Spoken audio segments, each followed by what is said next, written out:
امام حسن اور امام حسین علیہم السلام کی فضیلت.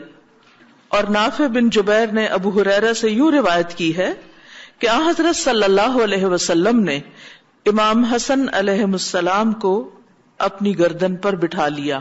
چونکہ نبی صلی اللہ علیہ وسلم ان سے بہت محبت کرتے تھے، اس لیے انہوں نے ان کو اپنی گردن پر بٹھایا. گردن پر کس طرح بٹھاتے ہیں کہ جب دونوں لیگز آگے کی طرف ہوتی، یعنی بچہ بالکل گردن کے پیچھے ٹک کر بیٹھا ہوتا ہے اور بٹھانے والے کا چہرہ اور بچے کا چہرہ بالکل ایک دوسرے کے اوپر نیچے ہوتے ہیں. تو یہ نبی صلی اللہ علیہ وسلم کی امام حسن علیہ السلام سے محبت کا ایک اظہار تھا. جیسے کہ ہم نے پہلے بھی بات کی تھی کہ ہمیں آپ صلی اللہ علیہ وسلم کی ان سنتوں پر بھی عمل کرنا چاہیے اور بچوں کے ساتھ شفقت اور محبت سے پیش آنا چاہیے. بچوں کو اہمیت دینی چاہیے، ان کو اگنور نہیں کرنا چاہیے. بچوں سے معاملہ کرتے ہوئے ان کے ساتھ ہنسی مذاق بھی کر لینا چاہیے جو شریعت کی جائز حدود کے اندر ہو. کوئی بھی چیز حد سے بڑی ہوئی ہوتی ہے تو وہ خوبصورت نہیں رہتی. اور اسی طرح یہ ہے کہ بچوں کو گلے لگانا، ان کا ماتھا چومنا، ان کے سر پہ ہاتھ پھیرنا، ان کو دعائیں دینا، ان سے محبت کرنا، محبت کا اظہار کرنا، اپنی محبت کو ایکسپریس کرنا، اور پھر اللہ سبحانہ تعالیٰ سے دعا کرنا کہ اللہ تعالیٰ بھی ان سے محبت کرے. کیونکہ اللہ سبحانہ تعالیٰ جس سے محبت کرتا ہے پھر اس کے لیے خیر و بھلائی کے دروازے کھل جاتے ہیں. پھر اسی طرح صرف چھوٹے بچوں سے محبت نہیں بلکہ بڑے بچوں سے بھی، حتیٰ کہ بچوں کی شادی بھی ہو جائے تو بھی ان کے ساتھ محبت کا اظہار کرنا چاہیے. جیسے نبی صلی اللہ علیہ وسلم حضرت فاطمہ رضی اللہ تعالی عنہا کے گھر آنے پر ان کے لیے کھڑے ہو جاتے، ان کا ماتھا چومتے اور ان کو اپنی جگہ پر بٹھایا کرتے تھے. تو آئیے پہلی حدیث دیکھتے ہیں. جب میں حدیث پڑھوں عربی کی تو آپ کی نگاہیں حدیث پر ہونی چاہیے. آپ سب کے ہاتھ میں قلم ہے؟ علم بالقلم، قلم کے بغیر علم نہیں. تو سب میک شور کریں کہ ان کے ہاتھوں میں قلم ہو، پین ہو. اگر بیگ میں ہے تو نکال لیجئے. اور جو لفظ میرے منہ سے نکلتا ہے اور آپ کے کانوں سے ٹکراتا ہے، آپ اس لفظ کے اوپر پین رکھیں اور ایک ایک لفظ کو دیکھتے جائیں تاکہ آپ کو احادیث سے ایک فیملیرٹی ہو، آپ ان سے مانوس ہوں. حدثنا صدقۃ حدثنا ابن عیینۃ حدثنا ابو موسیٰ عن الحسن سمع ابا بکرۃ سمعت النبی صلی اللہ علیہ وسلم علی المنبر والحسن الى جنبه ينظر الى الناس مرة وإليه مرة ويقول ابني هذا سيد ولعل الله أن يصلح به بين فئتين من المسلمين. امام بخاری اپنے استاد صدقہ سے روایت کرتے ہیں. ان کا نام ہے صدقہ بن الفضل، ان کی کنیت ہے ابو الفضل المروزی. ان کا ذکر پیچھے بھی گزر چکا ہے. اور صدقہ ابن عیینہ سے روایت کرتے ہیں. ابن عیینہ ابو موسیٰ سے، وہ الحسن سے. وہ کہتے ہیں کہ سمع ابا بکرۃ، انہوں نے سنا ابو بکرہ سے. یہ ابو بکر نہیں ہے، ایک اور صحابی ہیں ابو بکرہ. ابو بکرہ کہتے ہیں سمعت النبی صلی اللہ علیہ وسلم علی المنبر، میں نے رسول اللہ صلی اللہ علیہ وسلم کو منبر پر فرماتے ہوئے سنا. منبر کہاں رکھا ہوا تھا؟ مسجد نبوی میں. اور مسجد نبوی ایک پبلک پلیس تھی، یعنی سب لوگوں کے سامنے. والحسن الی جنبہ، اور حسن آپ کے پہلو میں تھے. ینظر الی الناس مرۃ، آپ لوگوں کی طرف ایک بار دیکھتے، وإلیہ مرۃ، اور ایک بار حضرت حسن کی طرف دیکھتے. یعنی کبھی ان کو دیکھتے کبھی لوگوں کو دیکھتے، حالانکہ آپ لوگوں سے بات کر رہے تھے. وَيَقُولُ، اور آپ فرما رہے تھے، ابنی ھذا سید، میرا یہ بیٹا سردار ہوگا. وَلَعَلَّ اللَّهَ، اور شاید اللہ سبحانہ تعالی، ان یصلح بہ، کہ اس کے ذریعے صلح کروا دے، بین فئتین من المسلمین، مسلمانوں کے دو گروہوں کے درمیان، جن کے درمیان باہم اختلاف ہوگا، ان کے درمیان اللہ تعالی میرے اس بیٹے کے ذریعے صلح کروا دے گا. اور ہم دیکھتے ہیں کہ رسول اللہ صلی اللہ علیہ وسلم کی یہ پیشن گوئی سچ ثابت ہوئی. اس سلسلے کی مزید وضاحت صحیح بخاری سے ہی ہمیں ملتی ہے.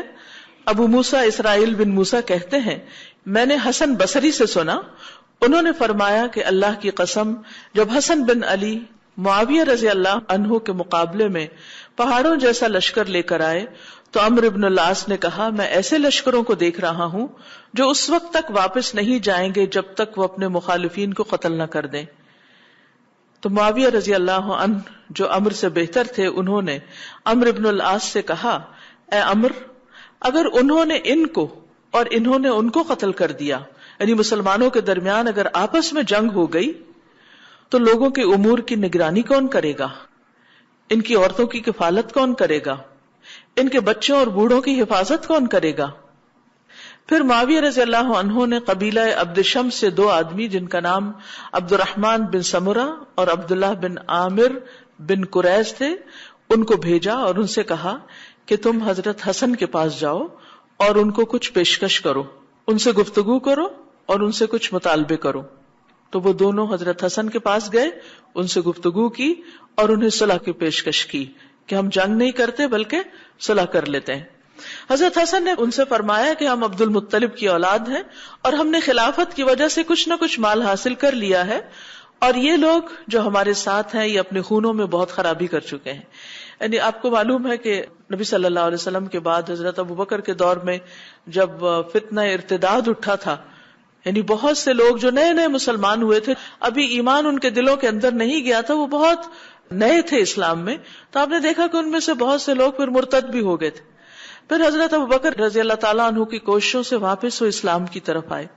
تو اس سے یہ پتہ چلتا ہے کہ صحابہ کرام کی تو اپنی ایک جماعت تھی جو نبی صلی اللہ علیہ وسلم کی تربیت یافتہ تھی، لیکن مدینہ میں صرف یہی لوگ نہیں رہتے تھے، اور مدینہ کے آس پاس جب اسلامی سلطنت بہت پھیل گئی تھی اس میں ہر طرح کے لوگ موجود تھے۔ لہٰذا بعد کے ادوار میں جب صحابہ کے درمیان کچھ اجتہادی اختلافات ہوئے تو ایسے ہی لوگ دونوں گروہوں میں کچھ ادھر کچھ ادھر شامل ہو گئے۔ اور آپ کو معلوم ہے کہ اسلام سے پہلے بھی دور جاہلیت میں عرب قبائل آپس میں لڑائی جھگڑے کرتے رہتے تھے۔ تو بہرحال انہوں نے کہا کہ یہ جو لوگ اس وقت ساتھ ہیں تو یہ تو پہلے بھی بہت کچھ لڑائی جھگڑے اور قتل و غارت کر چکے ہیں، تو ایسا نہ ہو کہ یہ کچھ اور مسئلہ کھڑا کر دیں، تو پھر یہ سارے انتظامات کون چلائے گا اگر مسلمانوں کا اس طرح قتل و غارت ہو گیا۔ تو اس پر حضرت حسن بصری کہتے ہیں کہ جب انہوں نے حضرت حسن کو کچھ چیزوں کی پیشکش کی کہ آپ ان مطالبوں کو مانتے ہیں، تو حضرت حسن نے کہا کہ اس کی ذمہ داری کون لے گا کہ جو کچھ تم کہہ رہے ہو وہ پورا کون کرے گا؟ تو ان 2 لوگوں نے کہا کہ اس کی ذمہ داری ہم لیتے ہیں۔ اس کے بعد حضرت حسن نے جس جس چیز کا مطالبہ کیا وہ دونوں یہی کہتے رہے کہ ہم اس کے ذمہ دار ہیں۔ چنانچہ حضرت حسن نے امیر معاویہ سے صلح کر لی، اور اس طرح جو خلافت تھی وہ حضرت حسن پھر دستبردار ہو گئے، پیچھے ہٹ گئے خود، اور 6 مہینے تقریباً انہوں نے خلافت کی ذمہ داری سنبھالی تھی۔ اس کے بعد وہ حضرت معاویہ کو دے دی گئی۔ حضرت حسن کہتے ہیں کہ میں نے ابو بکرہ کو کہتے ہوئے سنا کہ میں نے رسول اللہ صلی اللہ علیہ وسلم کو ممبر پر دیکھا جبکہ حسن بن علی آپ کے پہلو میں بیٹھے تھے۔ آپ کبھی لوگوں کی طرف دیکھتے اور کبھی ان کی طرف متوجہ ہو جاتے اور فرماتے، میرا یہ بیٹا سید ہے اور امید ہے کہ اللہ اس کے ذریعے مسلمانوں کی 2 بڑی جماعتوں کے درمیان صلح کروا دے گا۔ اور حضرت حسن رضی اللہ عنہ کو یہ بہت بڑا کریڈٹ جاتا ہے کہ انہوں نے مسلمانوں کو ایک بہت بڑی جنگ سے بچا لیا اور خود اپنا عہدہ چھوڑ دیا۔ آپ دیکھیں کوئی معمولی بات نہیں ہوتی کہ ایک شخص کو خلافت مل بھی جائے اور ایک شخص کو امیر بنا لیا جائے اور پھر اس کے بعد وہ خود ایک فتنے سے بچنے کے لیے اس سے دستبردار ہو جائے۔ تو بہرحال یہ حضرت حسن کی خوبی ہے۔ اگلی حدیث 90 حدثنا مسدد حدثنا المعتمر قال سمعت ابي قال حدثنا ابو عثمان عن اسامة بن زيد رضي الله عنهما عن النبي صلى الله عليه وسلم انه كان يأخذه والحسن ويقول اللهم اني احبهما فاحبهما او كما قال۔ امام بخاری کہتے ہیں کہ ہم سے مسدد نے بیان کیا، مسدد بن مسرحد بن مسربل، یہ ان کے باپ اور دادا کا نام تھا، الاسدی، قبیلہ بنو اسد سے تعلق رکھتے تھے، یہ امام بخاری کے استاد تھے، ان سے یہ حدیث روایت ہو رہی ہے۔ مسدد نے معتمر سے روایت کیا، معتمر کہتے ہیں سمعت ابی، میں نے اپنے والد کو سنا، قالا وہ کہتے ہیں حدثنا ابو عثمان، ہمیں ابو عثمان نے حدیث بیان کی ان اسامہ بن زید، اسامہ بن زید رضی اللہ عنہما سے، ان النبی صلی اللہ علیہ وسلم، اور وہ نبی صلی اللہ علیہ وسلم سے روایت کرتے ہیں، انہ کان یاخذہ، کہ آپ صلی اللہ علیہ وسلم حضرت اسامہ کو لے لیتے تھے، یعنی اٹھا لیتے تھے، والحسن، اور حضرت حسن کو بھی، ویقول، اور فرماتے، اللہم انی احبہما، اے اللہ میں ان دونوں سے محبت کرتا ہوں۔ آپ کو یاد ہوگا کہ حضرت اسامہ جو تھے وہ ام ایمن حبشیہ کے بیٹے تھے اور سیاہ فام تھے، جبکہ حضرت حسن بہت سفید تھے۔ آپ صلی اللہ علیہ وسلم جب مسجد میں بیٹھتے تو بعض اوقات حضرت اسامہ کو اپنے ایک طرف بٹھاتے، ایک ٹانگ پر اور دوسری پر حضرت حسن کو، اور دونوں کو اکٹھے گود لیتے تھے، اور کیا فرماتے کہ اے اللہ میں ان دونوں سے محبت کرتا ہوں، ایک آپ کی بیٹی کے بیٹے ہیں اور ایک آپ کے آزاد کردہ غلام حضرت زید کے بیٹے ہیں، لیکن دونوں کو ایکولی اٹینشن دے رہے ہیں اور دونوں سے محبت کر رہے ہیں، اور ان کے لیے دعا کر رہے ہیں کہ اے اللہ میں ان دونوں سے محبت کرتا ہوں، فاحبہما، اے اللہ تو بھی ان دونوں سے محبت فرما، او کما قالا، یا اسی طرح کے الفاظ کہتے۔ ایک اور روایت میں آتا ہے کہ یا اللہ حسن سے محبت کر، اور جو کوئی حسن سے محبت رکھے اس سے بھی محبت کر، یعنی جو شخص حضرت حسن سے محبت کرتا ہے تو اس سے بھی محبت کر۔ تو اس کا مطلب یہ کہ اگر ہم حضرت حسن سے محبت رکھتے ہیں تو ہمارے لیے بھی رسول اللہ صلی اللہ علیہ وسلم کی یہ دعا ہے۔ نیکسٹ حدیث ہے، حدثنی محمد بن الحسین بن ابراہیم قال حدثنی حسین بن محمد حدثنا جریر عن محمد عن انس بن مالک رضی اللہ عنہ اتي عبید اللہ بن زیاد برأس الحسین علیہ السلام فجعل في تست فجعل ينكت وقال في حسنه شيئا فقال انس كان اشبههم برسول اللہ صلی اللہ علیہ وسلم وكان مخضوبا بالوسمة۔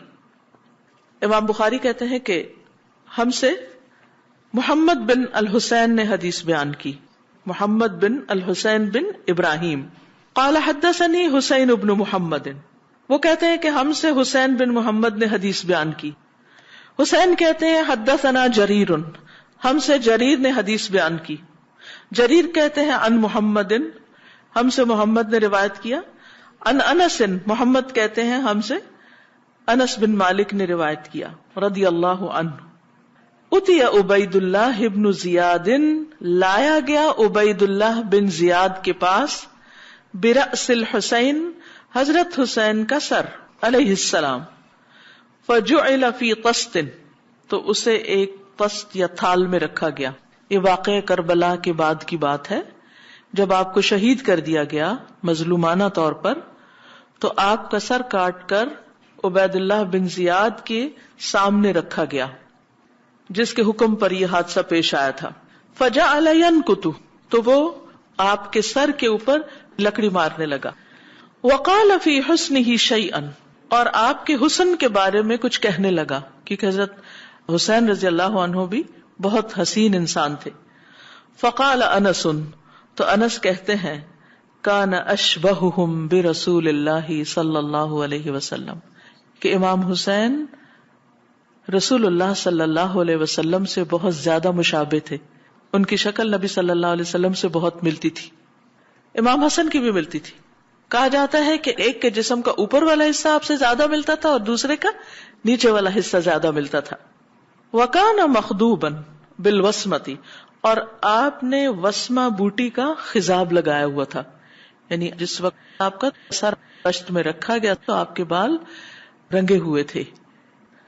اور یہ بھی روایت میں آتا ہے کہ عبید اللہ بن زیاد کہتا ہے کہ میں نے ان سے زیادہ حسین انسان کوئی نہیں دیکھا، اور جس مقام پر نبی صلی اللہ علیہ وسلم حضرت حسین کو بوسہ دیا کرتے تھے، وہ بدبخت اسی جگہ پر ان کو لکڑی سے ٹھوکر لگا رہا تھا۔ اس حدیث سے یہ بھی پتہ چلتا ہے کہ حضرت حسین رضی اللہ عنہ کس طرح اپنے آپ کو ویل مینٹین رکھتے تھے اور کس طرح جسمانی صحت اور ان چیزوں کا بھی خیال رکھتے تھے، کہ جس وقت ان کی شہادت ہوئی ہے 61 ہجری میں. تو اس وقت ان کی عمر کافی تھی، لیکن اس کے باوجود وہ بہت حسین اور خوبصورت نظر آ رہے تھے. حدثنا حجاج بن المنہال حدثنا شعبہ قال اخبرنی عدی قال سمعت البراء رضی اللہ عنہ قال رأيت النبي صلی اللہ علیہ وسلم والحسن على عاتقه يقول اللهم انی احبه فاحبه. امام بخاری کہتے ہیں کہ ہم سے حجاج بن منہال نے حدیث روایت کی، ان کی کنیت ہے ابو محمد. امام بخاری کے استادوں کے بارے میں تھوڑا تھوڑا میں انشاءاللہ ذکر کرتی رہوں گی. ابھی فی الحال ان کی کنیت اور ان کی نسبت کے اوپر آپ توجہ رکھیے، اور جہاں یہ نام آئے یعنی سب سے پہلا نام، تو اس نام کے شروع میں کنیت لکھ لیجئے اور اس کے آگے سلیش ڈال کر ان کی نسبت لکھ لیجئے. حجاج ابن منہال ابو محمد ان کی کنیت ہے، اور البصری یعنی بصرہ کے رہنے والے تھے. حدثنا شعبہ، یہ کہتے ہیں کہ ہم سے شعبہ نے بیان کیا. قال اخبرنی عدی، وہ کہتے ہیں مجھے عدی نے خبر دی. قال سمعت البراء رضی اللہ عنہ، وہ کہتے ہیں کہ میں نے براء رضی اللہ عنہ کو کہتے ہوئے سنا. رأیت النبی صلی اللہ علیہ وسلم، براء کہتے ہیں کہ میں نے خود نبی صلی اللہ علیہ وسلم کو دیکھا. والحسن بن علی علی عاتقہ، اور حسن بن علی رضی اللہ عنہ آپ کے کندھے پر سوار تھے. کندھے پر کیسے سوار ہوتے ہیں؟ جب ایک ٹانگ سامنے اور ایک پیچھے ہوتی ہے، اور چہرہ یعنی فیس کی طرف یعنی نبی صلی اللہ علیہ وسلم کے، اور وہ اس طرح بیٹھے ہوئے تھے یعنی اس طریقے پر. ٹھیک ہے. یقول، آپ فرما رہے تھے اللہم انی احبہ واحبہ، اے اللہ میں اس سے محبت کرتا ہوں، تو بھی اس سے محبت کر. اس سے یہ پتہ چلتا ہے کہ نبی صلی اللہ علیہ وسلم جب ان کو اٹھاتے تو ان کو دعائیں دیتے. تو ہمیں بچوں کو دعائیں بھی دینی چاہیے. عام طور پر ہمارے ہاں یہ کانسیپٹ ہے کہ دعائیں صرف بڑے بوڑھے دیتے ہیں. یہ ہمارے معاشرے میں کلچر میں ایسا ہی ہوتا ہے. اس کا تعلق بڑھاپے سے نہیں. دعا کسی بھی عمر میں کسی کو دی جا سکتی ہے، اور دعائیں دینا سیکھیے، کیونکہ بہترین تحفہ جو کسی کو کوئی دے سکتا ہے وہ ایک اچھی دعا ہے. اور اگر وہ دعا اس کے حق میں قبول ہو جائے تو آپ دیکھیے کہ اس کے لیے تو فائدہ ہے ہی ہے، لیکن جب آپ دعا دے رہے ہوتے ہیں تو فرشتہ اس پر آمین کہتا ہے، اور فرشتہ آپ کے لیے وہی دعا کرتا ہے. یعنی اگر آپ کہتے ہیں کہ اللہ تعالیٰ فلاں سے محبت فرما، تو فرشتہ کہتا ہے کہ اللہ تعالیٰ تو اس شخص سے جو کسی کو دعا دے رہا ہے اس سے بھی محبت فرما. تو کسی کو دعا دینے میں فائدہ ہی فائدہ ہے، نقصان نہیں. اور یہ دعائیں اپنے گھر والوں سے شروع کرنی چاہیے. ہم بعضوں کا دوسروں کو تو لکھتے ہیں تو ان کو سلام، پیار، دعا سب کچھ لکھ دیتے ہیں یا بول بھی دیتے ہیں، لیکن گھر والوں سے محبت ہوتی بھی ہے دل میں تو اس کا اظہار نہیں کرتے. تو گھر والوں سے بھی کہنا شروع کیجئے، ان کو بھی دعائیں دیجئے. اور خاص طور پر جیسے پہلے میں نے ذکر کیا تھا کہ والدین کا ہم پر بہت احسان ہے. یعنی صبح لازمی طور پر آپ اپنے والدین کے لیے دعا کریں. قرآن مجید کو جو آپ روز صبح تلاوت کرتے ہیں اس کے پہلے صفحے پر لکھ کے رکھ لیں رب ارحمہما کما ربیانی صغیرا. قرآن مجید کی تلاوت کے بعد بھی دعائیں قبول ہوتی ہیں، تو اس وقت آپ یہ دعا کریں. اور اگر ان میں سے کوئی فوت ہو چکا ہے تو میت کی بخشش کی دعا جو ہے وہ آپ ان کے لیے کر سکتے ہیں. تو اس سے آپ دیکھیں گے کہ آپ کی اپنی زندگی میں بہت خیر و برکت آئے گی. جب آپ اپنے والدین کے لیے محسن ہوتے ہیں، ان کے لیے خیر خواہ ہوتے ہیں، ان کے لیے دعائیں کرتے ہیں، اور خصوصاً جب وہ فوت ہو جائیں تو پھر تو ہم ان کے احسانات کا بدلہ کسی اور شکل میں نہیں دے سکتے سوائے اس کے کہ ہم ان کے لیے دعا کریں. تو اس کو اپنا معمول بنا لیں. اسی طرح اپنے بچوں کو بھی دعا دیں. اور اس کے لیے آپ کیا کر سکتے ہیں؟ مثلاً جو ایک پہلا پیج ہے یا کوئی بڑا سا اسٹیکر لے کر اس میں سب سے اوپر لکھیے رب ارحمہما کما ربیانی صغیرا. اس کے بعد ربنا ہب لنا من ازواجنا وذریاتنا قرۃ اعین واجعلنا للمتقین اماما. اور اگر آپ کے بچوں میں سے کوئی بگڑا ہوا ہے یا وہ بات نہیں مانتا یا آپ چاہتے ہیں کہ وہ اور زیادہ دین میں ترقی کرے، تو پھر یہ دعا رب اوزعنی ان اشکر نعمتک التی انعمت علی وعلی والدی وان اعمل صالحا ترضاہ واصلح لی فی ذریتی وَأَصْلِحْ لِي فِي ذُرِّيَّتِي. اللہ میری اولاد کی اصلاح کر دے، میری اولاد میں اصلاح فرما دے. انی تبت الیک، میں تجھ سے توبہ کرتا ہوں، جو بھی غلطیاں مجھ سے ہوئی، جو کوتاہیاں ہوئی، جو میں نے ان کی تربیت میں کمی کی اپنی نادانی کی وجہ سے، اے اللہ تو اس کو مجھے معاف کر دے. وانی من المسلمین، اور میں فرما برداروں میں سے ہوں، میں تیرا وفادار ہوں، میں تیرا تابعدار ہوں. تو اس طرح یہ کچھ دعائیں ایسی ہیں کہ جن کو آپ اپنے روٹین میں شامل کر سکتے ہیں، اور کسی دن دعا کرتے ہوئے ٹائم بھی آپ نوٹ کر سکتے ہیں کہ کتنی دیر لگی. اب یہ نہیں کہ یہ کسی حدیث سے ثابت ہے، یہ دعائیں تو قرآن و سنت ہی کی ہیں، لیکن اس وقت صرف آپ کو پابندی کرنے کا طریقہ بتایا جا رہا ہے. آپ یہ بھی کر سکتے ہیں کہ کسی نماز کے بعد پڑھیں، ضروری نہیں کہ آپ قرآن مجید کے بعد پڑھیں، آپ کسی نماز کے بعد پڑھ لیں، آپ کہیں لکھ کے لگا لیں، دن کے کسی حصے میں ان کے لیے دعا کریں، لیکن ان اپنے قریبی لوگوں کو اپنی دعاؤں میں ضرور یاد رکھیں. اور اس کے بعد سب مسلمانوں کے لیے باقی جو دعائیں ہیں، ربنا آتنا فی الدنیا حسنۃ، تو جمع کا صیغہ جب آپ استعمال کریں تو اس میں اپنے لیے، اپنے خاندان کے لیے، اپنے دوستوں کے لیے، شاگردوں کے لیے، سب مسلمانوں کے لیے اس میں نیت کر لیں کہ اللہ تعالیٰ سب کو بھلا کر. ٹھیک ہے. تو نبی صلی اللہ علیہ وسلم کی یہ سنت جو ہے دوسروں کو دعا دینے کی، اسے ہمیں اپنی زندگی میں شامل کرنے کی ضرورت ہے. نیکسٹ حدیث ہے، حدثنا عبدان اخبرنا عبد اللہ قال اخبرني عمر بن سعید بن ابی حسین عن ابن ابی ملیکۃ عن عقبۃ بن الحارث قال رأيت ابا بکر رضی اللہ عنہ وحمل الحسن وهو يقول بأبی شبیہ بالنبی صلی اللہ علیہ وسلم لیس شبیہ بعلی وعلی یضحک. امام بخاری کہتے ہیں کہ ہم سے عبدان نے روایت کیا. عبدان عبداللہ بن عثمان بن جبلہ ہے الازدی. وہ کہتے ہیں کہ اخبرنا عبداللہ، ہمیں عبداللہ نے بیان کیا. عبداللہ بن مبارک کی طرف اشارہ ہے جو ان کے استاد تھے عبدان کے. اور وہ کہتے ہیں کہ ہم سے عمر بن سعید بن ابی حسین نے، اور انہوں نے ابن ابی ملیکہ سے، انہوں نے عقبہ بن حارث سے، انہوں نے کہا میں نے ابو بکر کو دیکھا. رأیت ابا بکرن، کس نے دیکھا؟ کس نے دیکھا؟ ہاں توجہ سے دیکھیے نا کہ کون کہہ رہا ہے میں نے دیکھا. عقبہ بن حارث کہہ رہے ہیں میں نے دیکھا ابو بکر رضی اللہ عنہ کو. کیا دیکھا؟ وحمل الحسن، اور وہ حسن کو اٹھائے ہوئے تھے، بچے تھے تو ان کو گود لیے ہوئے تھے. وہو یقول، اور وہ کہہ رہے تھے بی ابی، میرے ماں باپ قربان ہوں، میرا باپ تجھ پہ صدقے. جیسے ہم کہتے ہیں نا، ہم کہتے ہیں میں صدقے جاؤں، تو وہ کہتے تھے بے ابی، میرا باپ تم پہ صدقے جائے.